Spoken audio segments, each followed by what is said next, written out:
Daily Broadside, day 749. You say the hill's too steep to climb. Chiding. You pick the time and I'll pick the place. No, you pick the place and I'll pick the time. Yesterday, it appears that I opened the floodgates of Herpes Anonymous. Man, listen to this. So, I typed in as one of my hashtags, hashtag herpes awareness. I don't know. It just seemed better than herpes. I don't know what the heck it means. And the bots descended, you know. So I've been commenting on bots just pointlessly for no reason because it doesn't do any good. They don't exist. They're not real people. But it has, I don't understand it. So like I go to these sites, right, and I click on them. And best I can tell, it seems to be African from the people's dialect. And they're selling what looks like if you found like a Sprite bottle in a river that had been there for a few months, and then you cleaned it out and then poured a bunch of herbal crap and then sold it to Americans for God knows how much money, and then shipped it to them, and then they drank it, and that cures herpes. That's basically the market here. And then somehow the bots take over. They create these fake accounts that have no followers, hardly any content whatsoever. And they talk about how they've been miraculously cured by Dr. Omahan and Dr. Omar and Dr. Ramaswamy, all these people. And it's like one of them, he'll cure herpes, HIV, HPV, chlamydia, fibromyalgia, mesothelioma, I don't know what. He's clear. Urinary tract infection. He'll cure you. I don't think that's a disease. I think that's just an infection. I think that goes away with some medicine. I don't think that comes back unless you just get another one, but maybe I'm wrong. Anyway, I don't understand it. It doesn't make any sense. But dang, man. At first I was like, why are these people like proudly proclaiming how they have herpes and they got it cleared up? Because they didn't. You know, if Dr. Omar or whatever his name is was able to do that, he should come to the States. He can make $1 billion, you know. But anyway, I don't know. I just spent the evening like responding to bots. That's how bored I was. At any rate, I'm going to switch from herpes to putt-putt. I went by a putt-putt last night on my way to dinner, and there's nobody there. And I say last night. It was like 5 o'clock in the afternoon, right? These places are open from like 10 to 10, 10 to 8, whatever. I got to think to you. I don't know what that just means, but I got to think to you. I got to tell you, the running of a putt-putt is twofold. Number one, it's got to be one of the most boring things you could ever imagine doing, especially on like a weekday. Number two, I just don't understand how they're profitable at all. Like, I get that they're probably all paid for, right? I would think, unless you leverage the business against the fact that you're in debt or whatever. But how do you make any money? Like, so I looked up some. I'm gonna throw out some numbers for you, okay? So it's locally it's $8 to play a round of golf, right?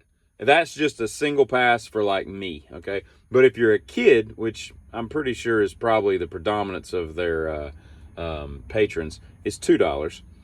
If you're a vet, you get a military discount. It's $2. If you're a senior, it's $2. I don't know what seniors are going to play putt-putt, but if you're a senior, $2. I mean, if you're over 65 and you're like, I think I'm going to go play some putt-putt. Like, unless you've been doing that your whole life and you like putt-putt competitively, you know, I don't understand what you're doing with your time, you know. Anyway, but so $8, right? If you want to make $100,000, that means you got to sell 12,500 single game passes at the putt-putt at $8, right? That comes out to be, if you are open 7 days a week, which they're not, that's 34.2 rounds of golf every day, right? There's not 34 people going to those places. And I get they have birthday parties. I mean, that was where I had a bunch of birthday parties when I was a kid because putt-putt was all the rage. You know, you were like a lucky little bastard when you got to go to that place, right? Because you get to play all the video games. You get to throw, you'd roll through the golf as fast as you could because you wanted to go in and play the video games and then eat some, cold pizza or whatever. But it's now $130. And for $130, you get 8 guests They get a gift bag, which I imagine is just chock full of a bunch of Chinese trinkets that they give you when you play skee ball. They just throw that in a little bag. There's your gift bag. And you get no food. And then you get 15 tokens to play games and 1 round of golf. For $150, $20 more, they'll throw in 2 pieces of pizza per. So at 8 people, that's 4. What is that? Is that 2 pizzas? At any rate, I don't know how they get, because it's Domino's Pizza. I don't know how you get that cheap. They must be like stealing the pizza. Anyway, and then for like $130, you can just do the games, and you get like 60 tokens or whatever. Now I get it, man. Once you buy a Pac-Man machine, you know, it's all free. I mean, it's just electricity plugging it up. I don't imagine those things take much, tuning up or, fixing or whatnot. They just run, right? But imagine you're like the guy that runs that place, and you just it's just snot-nosed kids running around acting like fools everywhere, and you're having to go over there every 10 minutes and unlock a game and get the quarter, because, the quarters get stuck in the little thing, and they don't work. So you got to come over there and rig up the thing and whatnot, and you're scooping out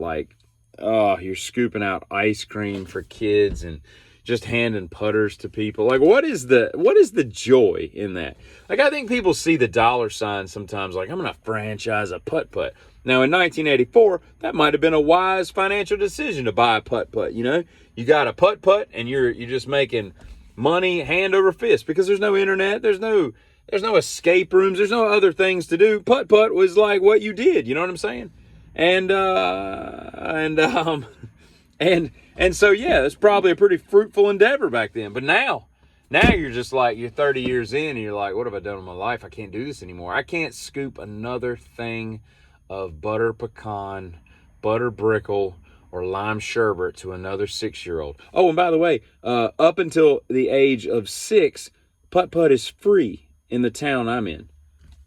They're not making any money. Like 0 to 6, I don't think zero-year-olds probably don't putt-putt. But I'm saying up until 6, it's first grade. I would imagine a lot of people up to first grade go there. They're free. Then it's $2. I don't know if it's because, hey, we're bleeding money and we need help, so please come here. We'll just take your $2. Or if it's just they don't understand. I don't know, why would you do it that cheap? I don't get it. I guess they figure $2 is better than no dollars, but you ride by there and there's 4 people in an 8-hour period. You're not making a lot of money. You just made $32, and you still got to pay your insurance and your taxes. You got to buy new balls because everybody's chipping them across the road with their putter. That's not what I did. I can't tell you how many dark green golf balls I've punted across a 4-lane highway with a cheap rubber putter before. Can I get another ball? Mine accidentally went across the street. And then the guy's like, I swear. Yeah, here, this is the last ball I'm giving you. You see this? Otherwise, I'm going to cram it straight. Anyway, Herpes and Putt-Putt. Herpes and Putt-Putt. Oh, that'd be a great name for an album. By the way, Metal, Pink Floyd, they were just on their shit back then, man. And then this morning I was listening to Honky Chateau by Elton John. Such beautiful. The early 70s, that's where it's at, baby.